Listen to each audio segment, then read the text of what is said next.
Ma'asyiral muslimin wal muslimat, pemirsa dan pendengar yang Allah muliakan. Kita memuji dan bersyukur kepada Allah Rabbul Alamin, Al-Jawadul Karim, Ar-Rahmanir Rahim,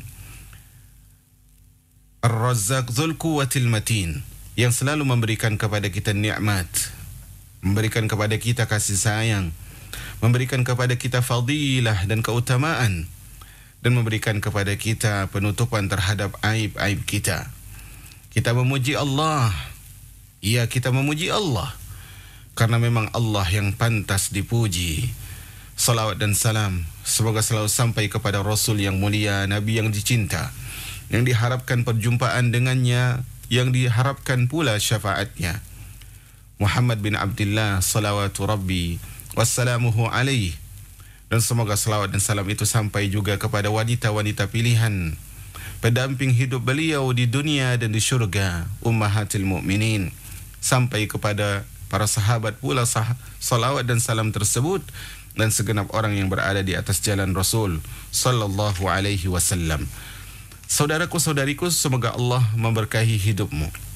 Hari ini kita akan lanjutkan kembali sirah Rasul sallallahu alaihi wasallam. Kita akan sampaikan dan ambil fikih dan faedahnya dari pemaparan sejarah singkat dari kehidupan Rasul sallallahu alaihi wasallam. Dan hari ini jamaah yang Allah muliakan, kita akan sampaikan tentang Maulidur Rasul, kelahiran Rasulullah sallallahu alaihi wasallam. Kaum muslimin dan kaum muslimat yang Allah muliakan, sejatinya kita perlu tahu bagaimana Nabi SAW dilahirkan, kapan beliau dilahirkan, di tahun kapan, di bulan kapan, di hari apa, dan di mana Rasulullah SAW dilahirkan. Hal ini untuk membuktikan agar kita mau tahu tentang sebab keselamatan kita yang pantas dijadikan tauladan terbaik sepanjang masa, Muhammad bin Abdullah salawatu Rabbi wassalamuhu alaih.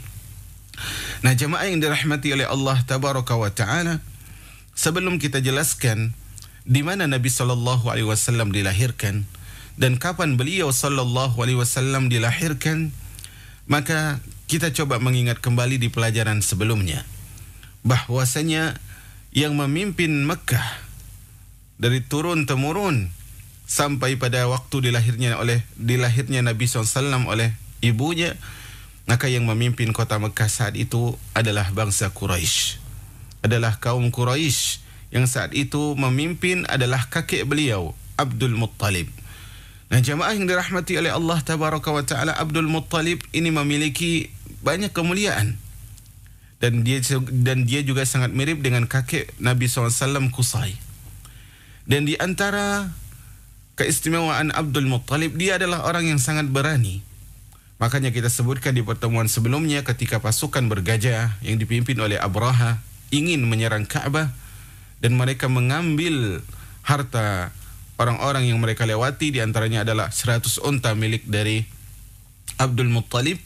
Maka Abdul Muttalib dengan beraninya dan tanpa takutnya dia datang menghadap Raja Abraha ingin mengambil haknya. Dan di antara keutamaan Abdul Muttalib jamaah adalah bahwasanya kakek Nabi ini, yaitu Abdul Muttalib, itu adalah yang pertama kali menemukan sumur Zamzam setelah sumur Zamzam itu hilang, terbenam. Jadi pertama kali yang menemukan sumur Zamzam adalah ibundanya Ismail, Hajar. Kemudian Zamzam itu artinya adalah berkumpullah, atau terbendunglah. Karena air Zamzam itu memancar dan Hajar itu khawatir air itu terus mengalir sehingga tidak tertampung, maka dikatakan Zamzam, berkumpullah. Nah, jamaah yang dirahmati oleh Allah tabaraka wa taala, yang pertama kali sejak awal menemukan sumur Zamzam adalah Hajar. Kemudian dijaga oleh Hajar. Kemudian setelah Hajar meninggal dijaga oleh anaknya Ismail. Kemudian setelah Ismail meninggal dijaga oleh kaum istrinya Ismail dari suku Jurhum.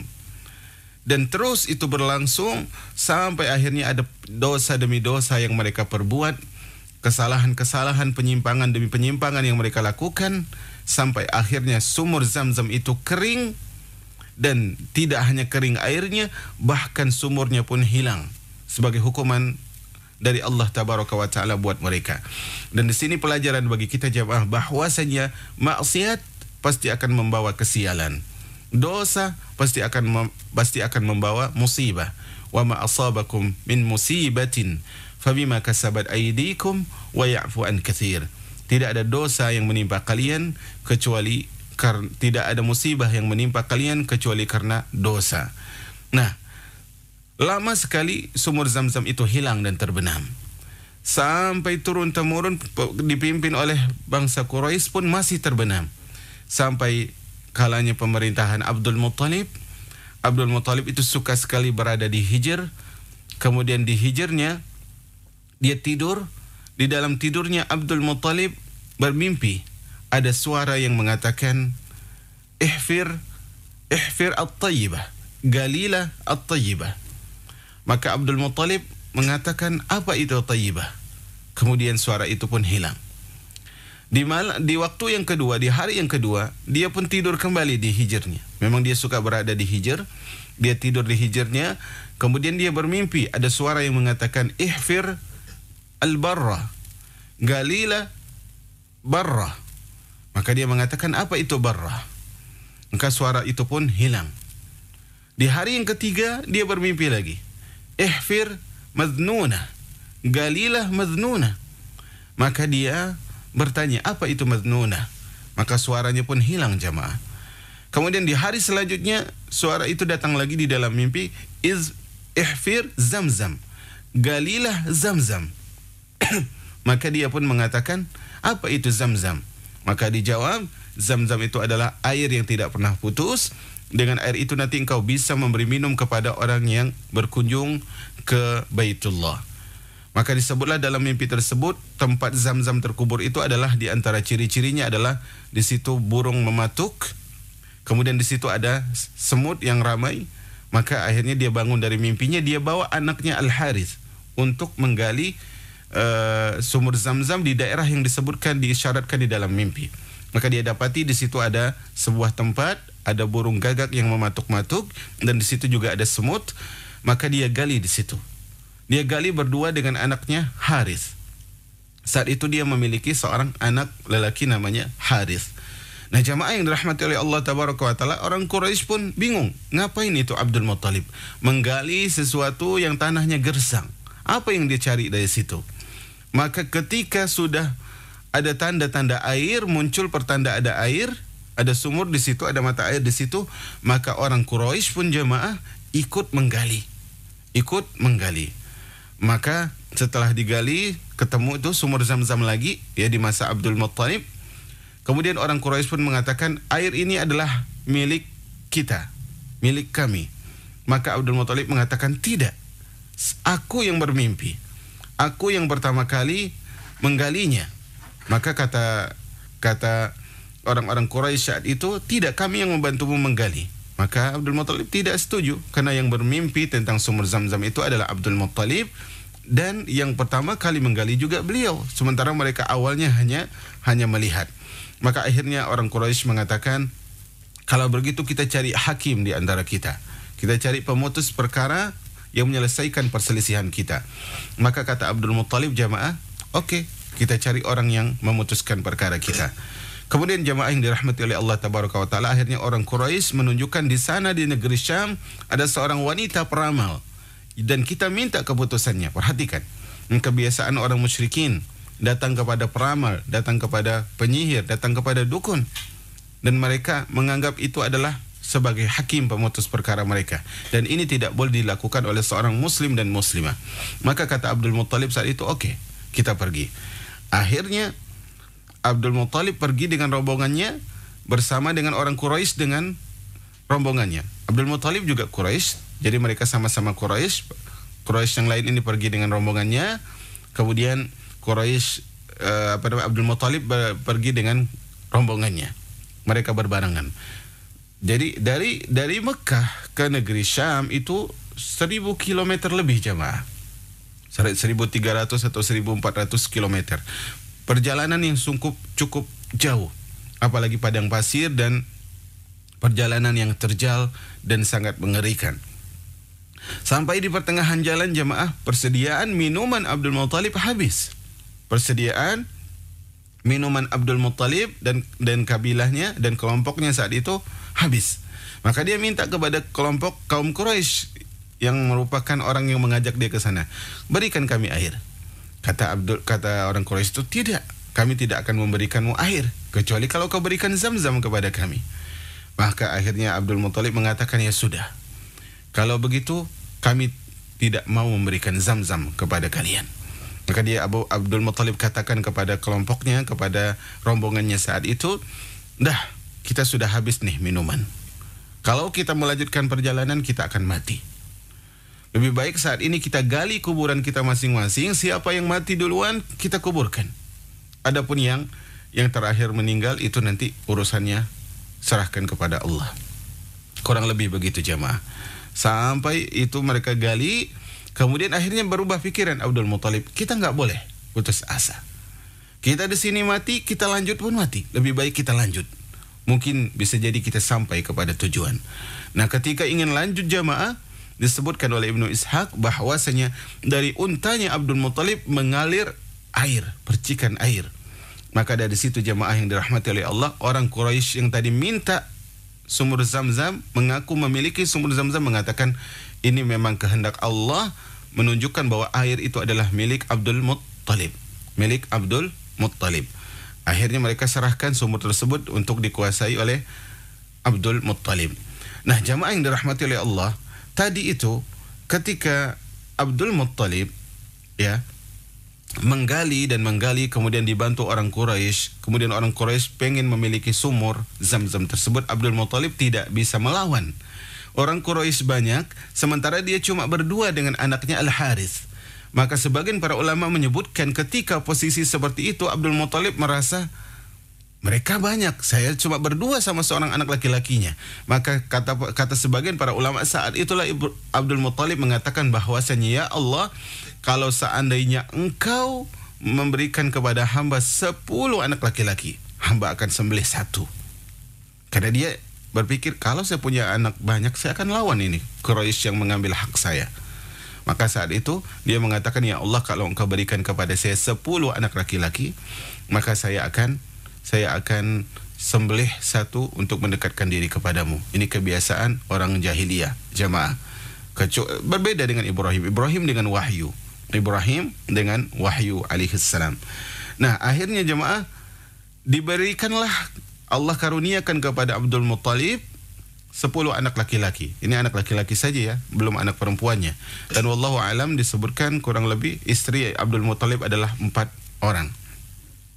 Nah, akhirnya Abdul Muttalib diberikan oleh Allah 10 anak laki-laki.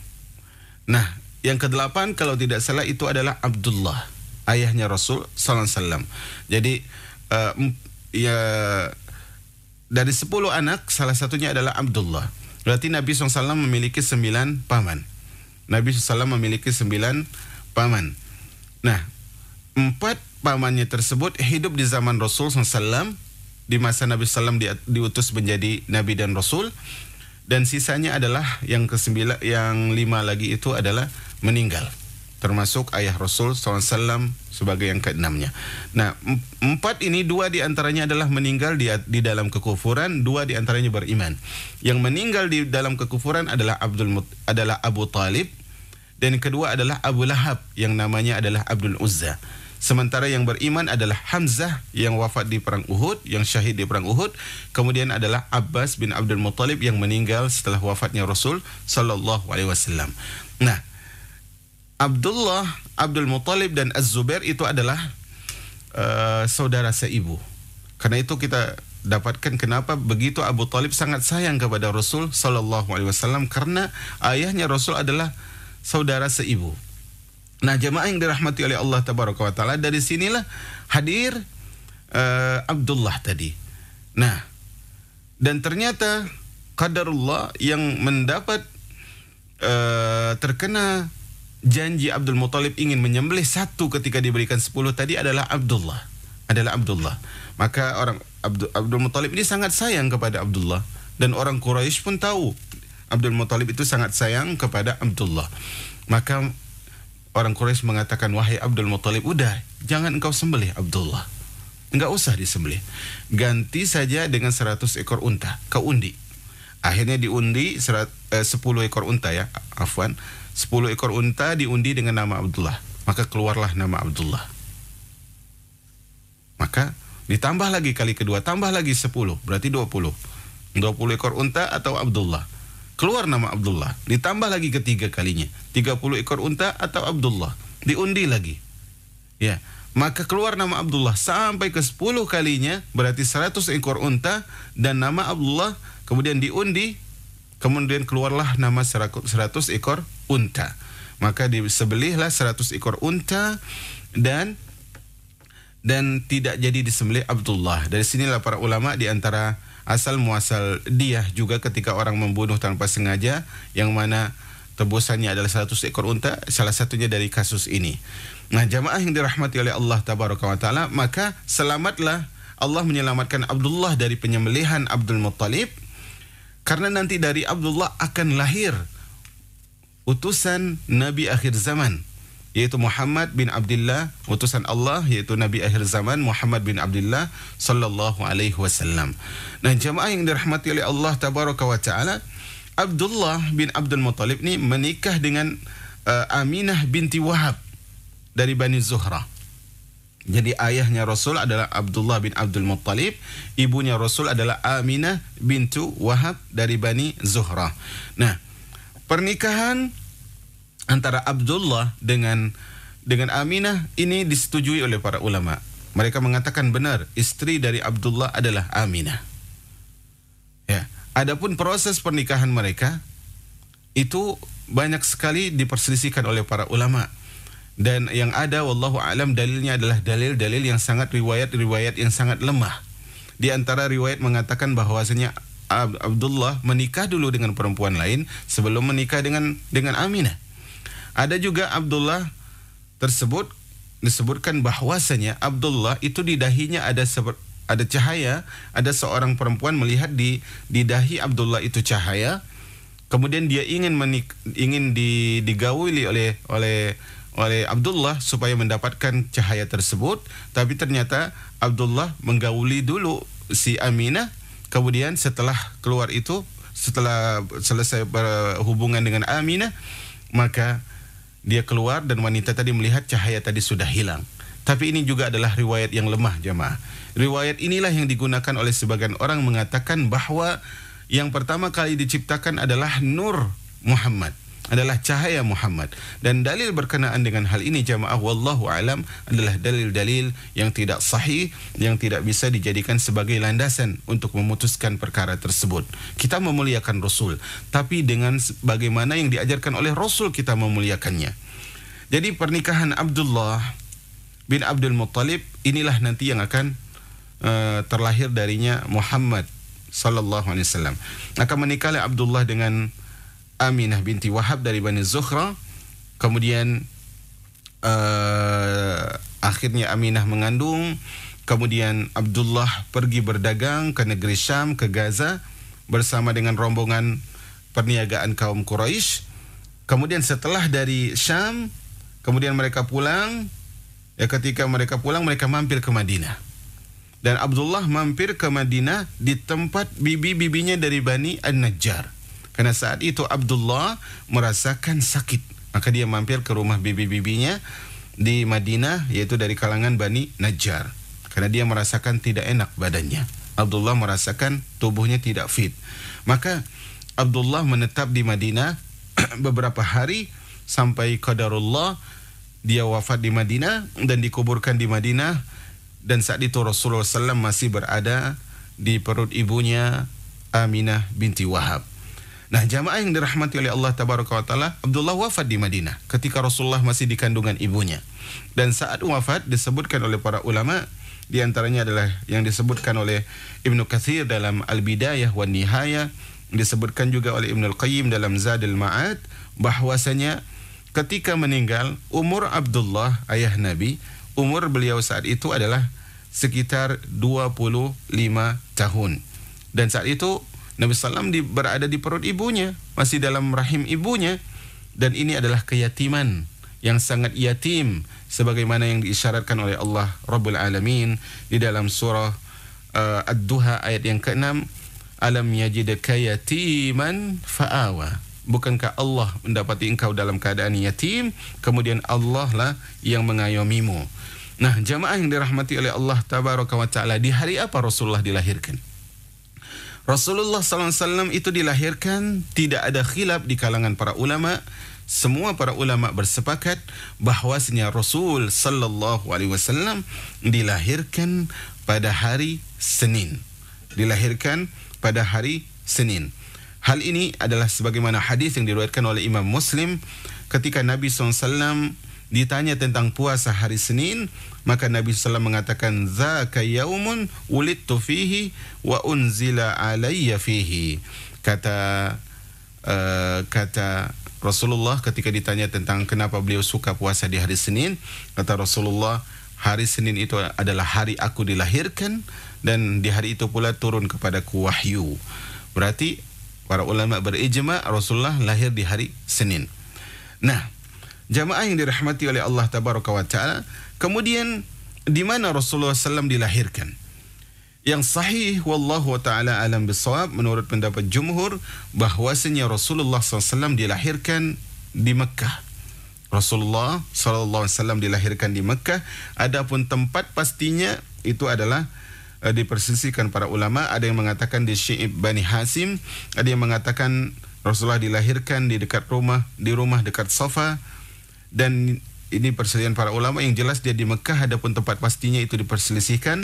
Dan yang menjadi menjadi bidan saat itu, menjadi yang mengurus kelahiran Nabi SAW saat itu adalah Asy-Syifa, ibundanya dari Abdurrahman bin Auf radhiyallahu taala anhuma. Kemudian jamaah yang dirahmati oleh Allah Tabaraka wa Ta'ala, di bulan apa Rasulullah dilahirkan? Para ulama berselisih di bulan apa Rasulullah dilahirkan. Ada yang mengatakan bahwasanya Rasulullah SAW dilahirkan di Rabiul Awal. Rasulullah dilahirkan di Rabiul Awal. Ini pendapat yang pertama. Ada juga pendapat yang mengatakan bahwa Rasul sallallahu alaihi wasallam dilahirkan di bulan Ramadan. Dan ulama yang mengatakan Rasulullah dilahirkan di bulan Ramadan, mereka berdalil dengan bahwasanya Rasulullah itu diutus di usia 40 tahun di bulan Ramadan. Berarti Rasulullah lahirnya di bulan Ramadan. Tetapi wallahu ta'ala alam bisawab, sebagaimana yang masyhur pula adalah bahwasanya Rasulullah SAW itu lahir di bulan Rabiul Awal. Rasulullah lahir di bulan Rabiul Awal. Kemudian para ulama berselisih di tanggal berapa di bulan Rabiul Awal tersebut. Saya ulangi, para ulama berselisih di tanggal berapa Rasulullah lahir di bulan Rabiul Awal tersebut. Ada yang mengatakan Rasulullah sallallahu alaihi wasallam lahir pada tanggal 2 Rabiul Awal. Ada yang mengatakan Rasulullah lahir pada tanggal 8 Rabiul Awal. Ada juga yang mengatakan Rasulullah lahir di tanggal 9 Rabiul Awal. Ada yang mengatakan Rasulullah lahir di tanggal 10 Rabiul Awal. Ada yang mengatakan 12 Rabiul Awal. Ada yang mengatakan 17 Rabiul Awal. Bahkan ada yang mengatakan tanggal 22 Rabiul Awal. Intinya tidak ada pendapat yang pasti di tanggal berapa Rasulullah SAW dilahirkan. Saya ulangi, tidak ada pendapat yang pasti di tanggal berapa Rasulullah SAW dilahirkan. Tidak ada tanggal yang dipatenkan kapan Rasulullah SAW dilahirkan. Nah, adapun tahun kelahiran beliau sallallahu alaihi wasallam adalah sebagaimana yang dikatakan oleh Ibnul Qayyim rahimahullahu taala, adalah Rasulullah sallallahu alaihi wasallam itu lahir di tahun gajah, dan ini adalah pendapat yang masyhur menurut pendapat jumhur. Bahkan berkata Al-Imam Ibrahim Ibnul Munzir rahimahullah, beliau mengatakan wa huwa alladhi la yashukku fihi ahadun min ulama'ina annahu alaihi salatu wa tamun taslim wulida amal fil. Kata beliau, tidak diragukan lagi bahwasanya para ulama tidak meragukan bahwasanya Rasulullah SAW itu lahir pada tahun gajah, yaitu pada tahun 571 Masehi. Jamaah yang dirahmati oleh Allah Tabaraka wa Ta'ala, diriwayatkan dari Abi Umamah bahwa Rasulullah sallallahu alaihi wasallam bersabda, kata Rasulullah, ra'at ummi ka'annahu kharaja minha nurun adha'at minhu qusurus Syam. Pada saat akan melahirkan, sebelum melahirkan ibuku, kata Rasulullah, yaitu Aminah binti Wahab, melihat di dalam mimpinya seakan-akan keluar dari perutnya itu cahaya yang menerangi negeri Syam. Mimpi ini ya, bukan berarti cahaya keluar dari perut ketika melahirkan. Wallahu a'lam bishawab. Nah, jamaah yang dirahmati oleh Allah tabaraka wa taala, setelah Rasulullah SAW dilahirkan oleh Aminah, oleh ibu beliau, maka ibu beliau mengirim ya agar Rasulullah ini dibawakan kepada kakek beliau. Siapa tadi kakek beliau? Siapa jamaah? Abdul Muttalib. Dibawakan kepada Abdul Muttalib, maka akhirnya Abdul Muttalib mengambil dan membawanya ke Ka'bah. Dan ketika sampai hari ke-7, maka Abdul Muttalib menyembelih hewan sembelihan ya di hari ke-7 untuk bersyukur atas lahirnya cucu beliau ini, yaitu Muhammad bin Abdullah. Dan Abdul Muttalib pun mengundang orang-orang Quraisy untuk jamuan hari itu. Maka ketika diundang, orang Quraisy pun datang dan mereka mengatakan, "Ya Abdul Muttalib, ma samaita ibnaka alladhi da'aitana ala wajhi." Wahai Abdul Muttalib, siapa nama anak ini, nama cucumu ini yang kau undang kami untuk menghadirinya? Siapa namanya? Siapa kau beri nama apa kepada dia? Kata Abdul Muttalib, "Samaituhu Muhammadan." Aku beri nama dia Muhammad. Maka orang Quraisy mengatakan, "Kenapa kau beri dia nama dengan sebuah nama yang yang nenek moyangmu, bapak-bapakmu tidak pernah memberikan nama itu?" Maka kata Abdul Muttalib, "Aku berharap dia akan menjadi seorang yang," Muhammad itu kan artinya terpuji ya. Kata Abdul Muttalib, "Aku berharap dia akan menjadi seorang yang dipuji oleh penduduk langit dan penduduk bumi." Subhanallah. Jadi pilihlah nama-nama yang indah jamaah untuk keturunan-keturunan. Kemudian perlu diketahui bahwasanya nama Muhammad ini ya, itu juga tidak masyhur di tengah-tengah orang jahiliyah. Ada beberapa orang yang memakai nama Muhammad karena mereka mengetahui bahwasanya nanti Nabi akhir zaman namanya Muhammad, sehingga sebagian mereka, beberapa orang di antara mereka memberi nama anaknya dengan nama Muhammad. Tetapi ternyata mereka bukanlah Muhammad yang akan diutus menjadi Rasul tersebut. Kemudian jemaah yang dirahmati oleh Allah tabaraka wa taala, mereka juga ditakdirkan oleh Allah untuk tidak mengaku sebagai Nabi saat itu, walaupun nama mereka Muhammad. Nah, jemaah yang dirahmati oleh Allah tabaraka wa taala, dari apa yang kita sampaikan tadi, ada beberapa sikap yang sahihah, sikap yang benar yang bisa kita ambil dari pemaparan singkat kita di atas, yaitu bahwasanya jika kita perhatikan tentang tanggal kelahiran Rasul sallallahu alaihi wasallam, kita akan dapatkan banyak sekali qila wa qal, katanya begini-begini tentang tanggal Rasul, tanggal kelahiran Rasul. Banyak perbedaan pendapat. Maka ucapan tentang tanggal lahir Rasul itu banyak sekali. Tadi ada tanggal 2, ada tanggal 8, ada tanggal 10, ada 11, 12, 17, ada tanggal 18, ada tanggal yang 22. Banyak mereka berselisih. Nah, ucapan-ucapan ini jamaah yang dirahmati oleh Allah, masing-masing orang yang mengatakan Rasulullah tanggal segini lahir, tanggal segini, itu enggak ada dalilnya, enggak ada petunjuk yang pasti sama sekali, ya. Sehingga kita tidak bisa memutuskan memihak ke tanggal ini dan mengabaikan pendapat yang lain, karena semuanya adalah tidak pasti. Nah, jamaah yang dirahmati oleh Allah tabaraka wa taala, dari ketidakpastian tanggal berapa Rasulullah dilahirkan, dari situ kita bisa ambil beberapa faedah. Pertama, bahwasanya tanggal kelahiran Rasul sallallahu alaihi wasallam tidak berkaitan dengan ibadah dan perayaan apapun. Karena para ulama berselisih tanggal berapa Rasulullah lahir dan tidak ada tanggal yang pasti, maka faedah yang pertama yang kita bisa ambil adalah bahwasanya tanggal kelahiran Rasul itu tidak ada hubungannya dengan ibadah atau perayaan tertentu. Ya, karena di dalam Islam itu jamaah, perayaan tertentu, ibadah tertentu itu dilakukan pada tanggal yang pasti. Sementara tadi Rasulullah lahir itu di tanggal yang tidak pasti tanggal berapa. Nggak ada yang bisa memastikan. Adapun dalam Islam, ibadah atau perayaan, ya, maka itu dilakukan di tanggal yang jelas tanggal berapanya. Nah, Contohnya jamaah yang dirahmati oleh Allah tabaraka wa ta'ala. Contohnya adalah perayaan Idul Fitri dan Idul Adha. Jelas pasti. Idul Fitri tanggal 1 Syawal. Idul Adha tanggal 10 Zulhijjah. Nah, pasti. Adapun kelahiran Rasulullah SAW itu tidak pasti tanggal berapa. Tidak ada pendapat yang bisa diikuti sementara menolak pendapat yang lain. Tidak ada. Jadi kelahiran Rasulullah itu tidak ada perayaan khusus, tidak juga ada ibadah khusus.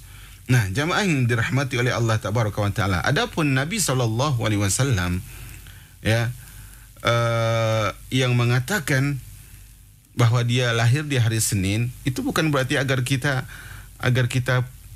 beribadah di hari lahirnya Rasul, bukan. Itu nanti akan kita sebutkan. Jadi perselisihan tentang tanggal lahir Rasulullah SAW itu menunjukkan bahwasanya tidak ada amalan khusus, tidak ada ibadah khusus, tidak ada perayaan khusus terhadap kelahiran Rasul Sallallahu Alaihi Wasallam. Kemudian jamaah yang dirahmati oleh Allah Tabaraka wa Ta'ala, faedah yang kedua yang bisa kita ambil bahwasanya pembahasan tentang hal ini, yaitu mencari tahu tentang kelahiran Rasul SAW dan mengetahui tentang proses kelahiran Rasulullah SAW, itu akan menumbuhkan cinta kita kepada Nabi Sallallahu Alaihi Wasallam, sehingga kita lebih ingin mengetahui bagaimana sebenarnya Rasul Sallallahu Alaihi Wasallam. Kemudian faedah yang ketiga jamaah, Nabi SAW menyebutkan tadi hari Senin itu memiliki kekhususan tersendiri di hati beliau Sallallahu Alaihi Wasallam. Nabi SAW mengatakan beliau itu dilahirkan di hari Senin, dan beliau diangkat menjadi Rasul, diutus di hari Senin juga. Dan Nabi SAW menyunahkan, memberikan sunnah kepada umatnya untuk berpuasa di hari Senin dan hari Kamis. Mungkin ada orang yang berkata bahwasanya puasa hari Senin itu adalah bentuk perayaan terhadap lahirnya Nabi SAW. Maka kita katakan bukan. Tapi Nabi SAW cuma mengatakan hari Senin aku dilahirkan. Adapun puasanya kita itu karena Rasulullah menyunahkan puasa, bukan karena kelahiran beliau Sallallahu Alaihi Wasallam. Ini harus kita perhatikan jemaah, karena ibadah itu tauqifiyah. Ibadah itu adalah berdasarkan perintah Rasul, berdasarkan anjuran Rasul, berdasarkan dalil, bukan berdasarkan akal ataupun perasaan kita. Nah, jamaah yang dirahmati oleh Allah Tabaraka wa Ta'ala, ini perlu kita perhatikan. Kemudian jamaah yang dirahmati oleh Allah Tabaraka wa Ta'ala, kita berpindah, kalau kita lewati perselisihan para ulama tadi tentang tarikh, tentang tanggal lahirnya Rasulullah SAW, maka kita juga akan mendapatkan bahwasanya Rasulullah SAW itu dilahirkan setelah wafatnya ayah beliau. Dan kata Al-Imam Ibnu Katsir rahimahullah, wa hadza ablaghul yatim wa a'la maratibi. Seorang yang lahir setelah ayahnya sudah tidak ada, dia lahir, ini adalah yatim seyatim-yatimnya. Derajat yatim yang paling yatim. Karena itu jamaah yang dirahmati oleh Allah, di antara hikmahnya kenapa Rasulullah SAW dilahirkan dalam keadaan yatim, di antaranya adalah disebutkan oleh para ulama agar orang-orang yang mengingkari kenabian Rasul, mengingkari kenabian Muhammad dan kerasulan beliau SAW, agar mereka tidak mengatakan bahwasanya Muhammad ini mengaku sebagai nabi itu karena dia belajar dari ayahnya, karena dia mewarisi dari ayahnya, sehingga dia ngaku jadi nabi, ngaku jadi Rasul. Makanya Allah wafatkan ayah beliau di saat beliau sudah sedang berada di dalam kandungan ibunya, agar tidak ada tuduhan-tuduhan semacam itu. Dan ternyata memang tidak ada tuduhan semacam itu. Mereka tidak bisa menuduh karena ayah Rasulullah sudah tidak ada bahkan sebelum beliau dilahirkan. Kemudian jamaah yang dirahmati oleh Allah Tabaraka wa Ta'ala, di antara fikih, di antara hikmah mengapa Rasulullah SAW dilahirkan dalam keadaan yatim adalah agar Allah Tabaraka wa Ta'ala mengajarkan kepada Rasulnya tentang rasa kemanusiaan, rasa manusiawi yang lurus.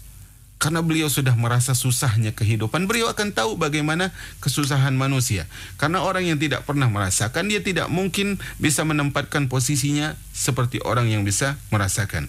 Karena itu orang-orang yang kaya, mereka tidak mengerti sulitnya orang-orang yang fakir, orang-orang yang miskin. Dan orang yang masih memiliki orang tua tidak merasakan bagaimana rasanya menjadi seorang yang yatim tanpa orang tua. Karena Rasulullah itu dilahirkan dalam keadaan yatim agar beliau tahu bagaimana makna-makna kemanusiaan. Sallallahu alaihi wasallam.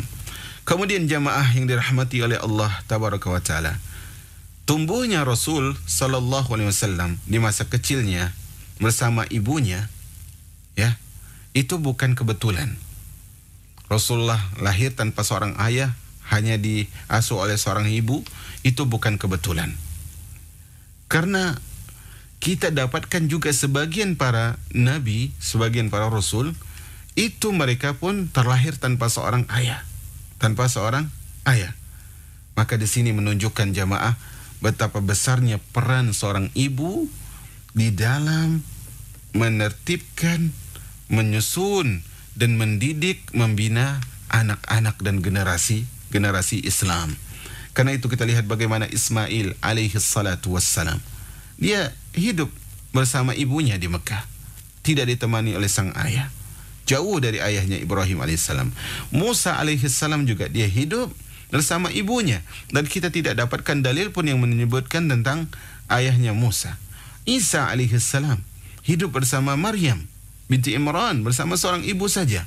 Kemudian Rasulullah SAW pun hidup bersama ibunya, yaitu Aminah binti Wahab.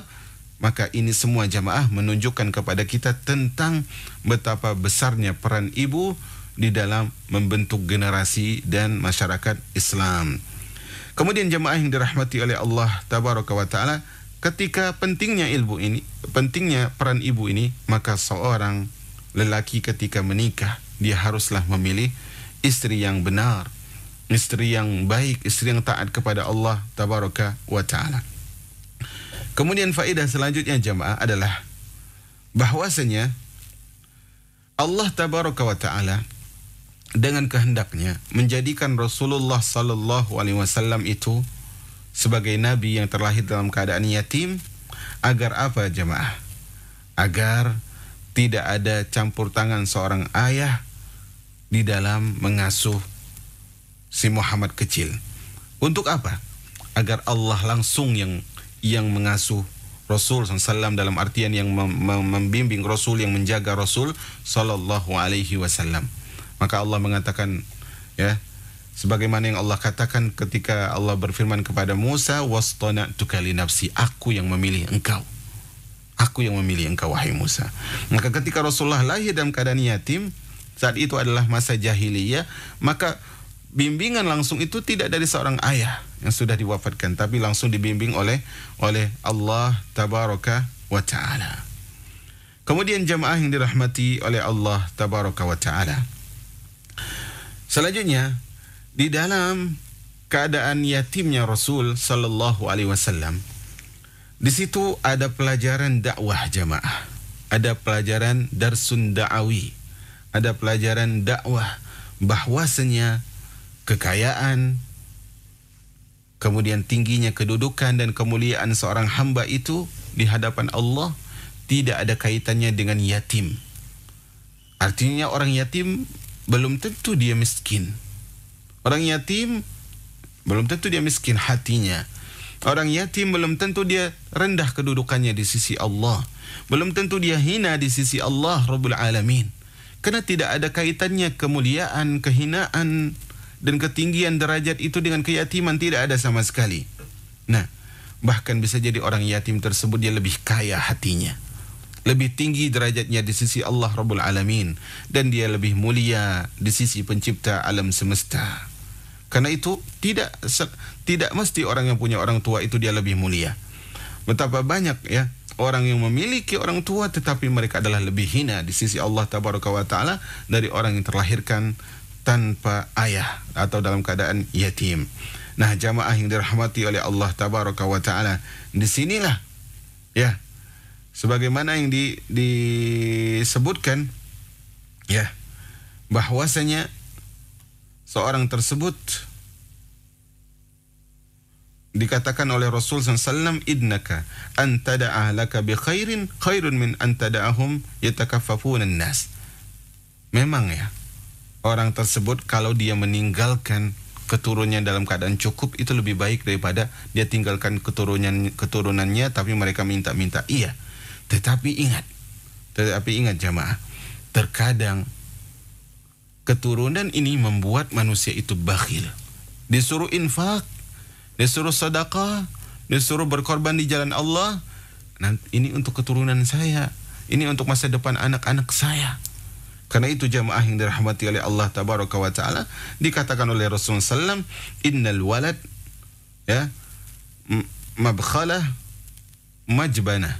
Kata Rasulullah SAW, sesungguhnya anak itu bisa menjadikan seorang itu bakhil dan bisa menjadikan seorang itu pengecut. Dia bakhil untuk bersedekah, dia pelit dan kikir untuk berderma di jalan Allah, untuk berinfak di jalan Allah, dan sehingga dia menjadi orang yang pengecut dalam memutuskan keputusan-keputusan yang penting. Maka ingatlah seorang hamba, kalau dia menjaga Allah, yaitu dia menjaga agama Allah, dia taat kepada Allah, Allah akan jaga keturunannya. Wahai para orang tua, pada para ayah dan bunda, pada ibu dan bapa, sesungguhnya hartamu yang kau persiapkan untuk keturunanmu itu tidak akan menjaga mereka. Betapa banyak harta yang kau kumpulkan menjadikan anak-anakmu menjadi insan yang durhaka dan tidak tahu berbalas jasa.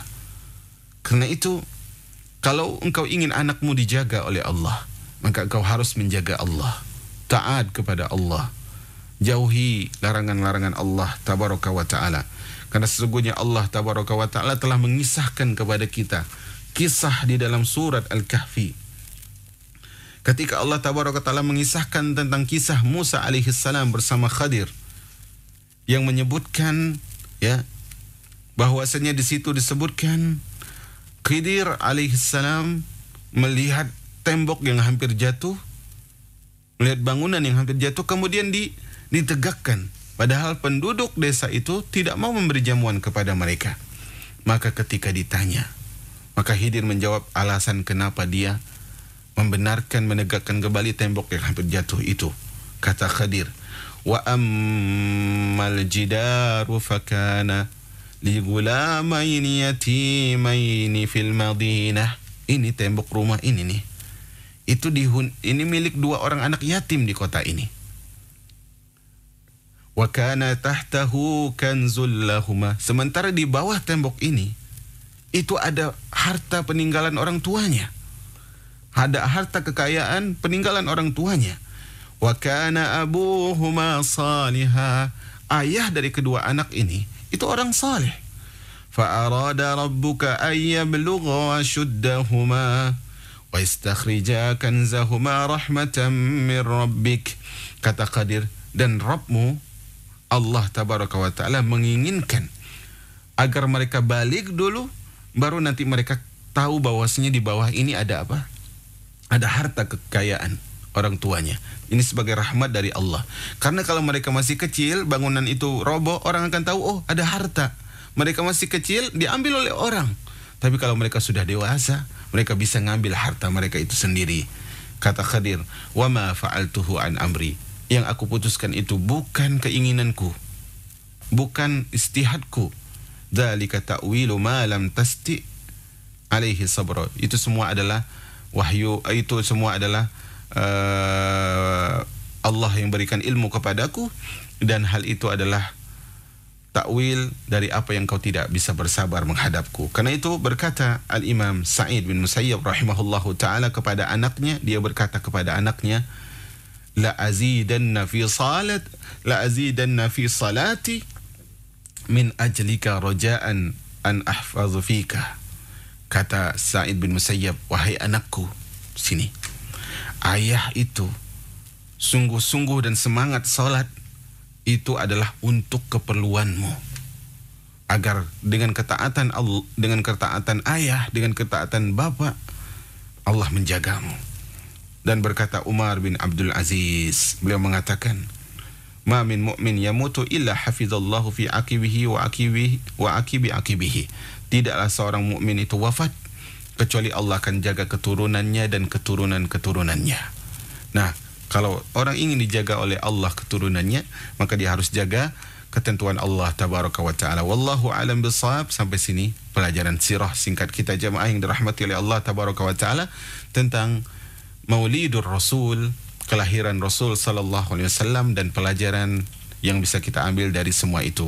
Mohon maaf atas segala kekurangan. Semoga bisa kita ambil ibrah bagaimana yang kita jelaskan tadi tentang perayaan tertentu dan ibadah tertentu saat beliau dilahirkan. Apakah itu ada dalam Islam? Anda bisa dengar tadi bahwa hal itu tidak ada sama sekali.